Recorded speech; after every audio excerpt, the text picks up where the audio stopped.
तर मित्रांनो, मेगा जी के बॅचमधला हा आपला चौथा व्हिडिओ आहे आणि सामान्य ज्ञान या विषयातील अतिशय महत्त्वाचा घटक तो म्हणजेच चालू घडामोडी.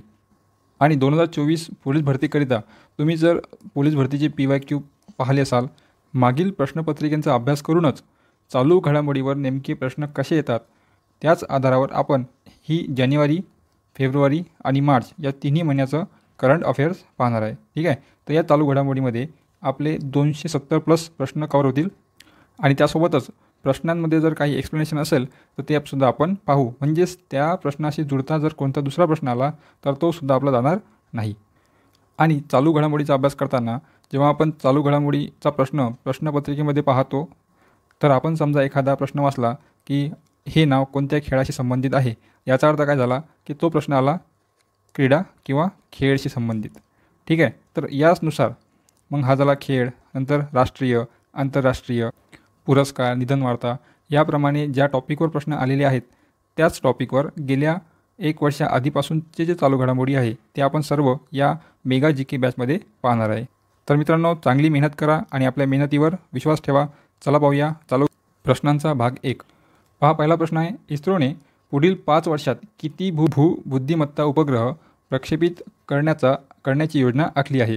तर मित्रांनो, इतकं लक्षात ठेवा की इस्रोने पुढील 5 वर्षात किती उपग्रह प्रक्षेपित करण्याचे ठरवले आहे. तर उत्तर आहे 50 उपग्रह. ठीक आहे. पुढचा प्रश्न पहा, अरविंद पानगडिया हे 16व्या वित्त आयोगाचे प्रमुखपदी राहणार आहे.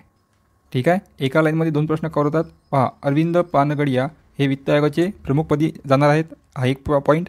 आणि दुसरा पॉईंट म्हणजेच ते कितवे अध्यक्ष राहणार आहे, तर 16वे. आणि याच प्रश्नाबद्दल आपण या आधीच्या व्हिडिओमध्ये पूर्ण स्पष्टीकरण पाहिलेलं आहे. आणखी लक्षात घ्या, नीती आयोगाचे माजी उपाध्यक्ष डॉक्टर अरविंद पानगडिया होते आणि ते आता 16व्या वित्त आयोगाचे प्रमुख म्हणून नियुक्त झाले आहेत. ठीक आहे. पुढचा प्रश्न, WTOची स्थापना केव्हा झाली. आणि जास्तीत जास्त WHO, WTO अशा संस्थांचे प्रश्नपत्रिकेमध्ये 100% येतात. ठीक आहे. तर याबद्दल बेसिक माहिती पहा. WTOची स्थापना कधी झाली आहे, 1 जानेवारी 1995मध्ये. WTOचा लॉंग फॉर्म विचारला जातो. WTOचा लॉंग फॉर्म होतो वर्ल्ड ट्रेड ऑर्गनायझेशन, म्हणजेच जागतिक व्यापार संघटना.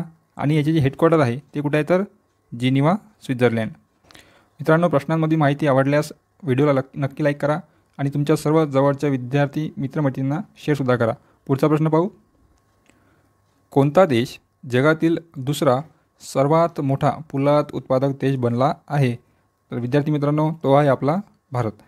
आता क्रम लक्षात ठेवा, पहिला आहे चीन, दुसरा आहे भारत आणि तिसरा आहे अमेरिका, जो सर्वात जास्त काय करतो, पोलाद उत्पादन.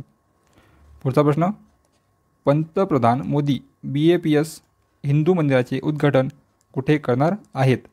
आता हा प्रश्न जानेवारी महिन्यातला आहे म्हणून आपण आलेला आहे, कारण की तुम्हाला माहीत आहे की उद्घाटन हे झालेले आहे.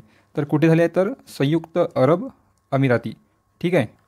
पुढचा प्रश्न पहा, कोणत्या राज्याच्या मुख्यमंत्र्यांनी अभय हस्तम कार्यक्रम सुरू केला आहे. तर उत्तर आहे तेलंगणा. पुढचा प्रश्न, महर्षी वाल्मिकी आंतरराष्ट्रीय विमानतळाचे उद्घाटन कोठे झाले आहे. महत्त्वाचा प्रश्न आहे. जे नवीन विमानतळ बांधलेले आहे त्या विमानतळाचे नाव ठेवले आहे महर्षी वाल्मिकी आंतरराष्ट्रीय विमानतळ आणि हे कुठे आहे, तर अयोध्या येथे. ठीक आहे. पुढचा प्रश्न पाहू, भारतातील पहिले पाणथळ वेटलँड शहर कोणते होईल. तर याचे उत्तर आहे मित्रांनो उदयपूर. उदयपूर बनणार देशातील पहिले पाणथळ शहर. तुम्हाला माहीत असेल उदयपूर कोणत्या राज्यात आहे, तर आणि तुम्ही सर्वांनी कमेंट्स करा की उदयपूर हे शहर कोणत्या राज्यामध्ये आहे. पुढचा प्रश्न, K-स्मार्ट हा नवीन ई-गव्हर्नन्स उपक्रम कोणत्या राज्य सरकारने सुरू केला. तर उत्तर आहे मित्रांनो केरळ. ठीक आहे. पुढचा प्रश्न, कुठे नॅशनल स्ट्रीट फूड फेस्टिवल 2023 साजरा करण्यात आला. आपण 2024 जानेवारीचं करंट पाहत आहे, यामध्ये 2023च्या डिसेंबरमधली सुद्धा काही महत्त्वाची माहिती येणार आहे. ठीक आहे. तर कुठे नॅशनल स्ट्रीट फूड फेस्टिवल साजरा करण्यात आला, तर नवी दिल्ली येथे. तुम्हाला जर वाटत असेल तर या प्रश्नांची नोटसुद्धा तुम्ही काढून ठेवू शकता. याचप्रमाणे आपण पूर्ण चालू घडामोडीचा अभ्यास करणार आहे आणि जवळपास सर्व प्रश्न आपण कवर करणार आहे. पुढचा प्रश्न पाहू, 12व्या दिव्य कला मेळावा कुठे आयोजित केला जाणार. तर मग उत्तर आहे गुजरातमधील सुरत येथे. ठीक आहे. तर 12वा दिव्य कला मेळावा सुरत येथे होणार आहे. तर यामधील काही महत्त्वाच्या ज्या गोष्टी आहेत त्या झालेल्यासुद्धा असतील, पण आपण जानेवारीपासूनचे करंट पाहत आहे म्हणून कुठे झालेली गोष्टसुद्धा आहे म्हणून आपण बोलत आहे. पुढचा प्रश्न, राष्ट्रीय स्क्वॅश चॅम्पियनशिप 2023 कोठे आयोजित करण्यात आली होती? तर चेन्नई, तामिळनाडू येथे. ठीक आहे, चेन्नई, तामिळनाडू येथे. पुढचा प्रश्न, कोणत्या देशाने ब्रिक्स संघटनेचे अध्यक्षपद 2024मध्ये स्वीकारले आहे? तर उत्तर आहे मित्रांनो रशिया. ठीक आहे. आणि ब्रिक्स याचा फुल फॉर्म काय होतो? बी म्हणजे ब्राझील, आर म्हणजे रशिया, आय म्हणजे इंडिया आपला भारत, सी म्हणजे चीन आणि एस म्हणजे साऊथ आफ्रिका म्हणजेच दक्षिण आफ्रिका. आता ब्रिक्स या संस्थेची स्थापना केव्हा झाली, मुख्यालय कुठे आहे हे मला कमेंट करून नक्की कळवा. ठीक आहे मित्रांनो, जेव्हा मी तुम्हाला कमेंट करायला लावतो याचा अर्थ असा होतो की एक तर तुम्हाला माहीत असेल तर तुम्ही कमेंट कराल, जर तुम्हाला माहीत नसेल तर तुम्ही शोधून ते माहिती काढून कमेंट कराल, जेणेकरून तो तुमचा पॉईंट तुम्ही विसरणार नाही. पुढचा प्रश्न पाहू. राज्य अपघाताचे हॉटस्पॉट मॅप करणारे भारतातील पहिले कोणते राज्य बनले आहे? तर उत्तर आहे मित्रांनो पंजाब. पंजाब हे राज्य सर्व अपघात प्रवण स्थळांचा नकाशा तयार करणारे पहिले राज्य ठरले आहे. ठीक आहे. पुढचा प्रश्न, कोणत्या शहरात राज्यातील पहिल्या तरंगत्या वातानुकूलित रेस्टॉरंटचे उद्घाटन झाले आहे? तर प्रयागराजमध्ये. आणि प्रयागराज कुठे आहे? तर उत्तर प्रदेश. ठीक आहे. पुढचा प्रश्न पहा. कर्करोगामुळे सर्वाधिक मृत्यू होणाऱ्यांमध्ये आशिया खंडात कोणता देश दुसऱ्या क्रमांकावर आहे? तर मित्रांनो आशिया देशामध्ये दुसऱ्या क्रमांकावर भारत हा देश आहे.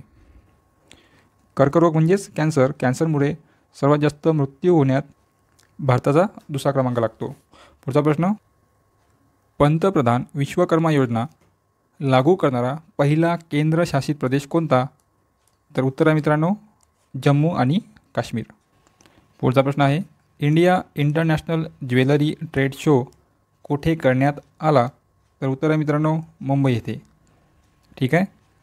तर मित्रांनो याच प्रकारच्या आपण चालू घडामोडी कंटिन्यू करणार आहे आणि सर्व जानेवारी फेब्रुवारी मार्चपर्यंतचे आपण याचप्रमाणे घेऊ आणि 2023मधले महत्त्वाचे सर्व करंट अफेअर्स आपण मंथली किंवा टॉप 100 टॉप 200मध्ये घेऊ.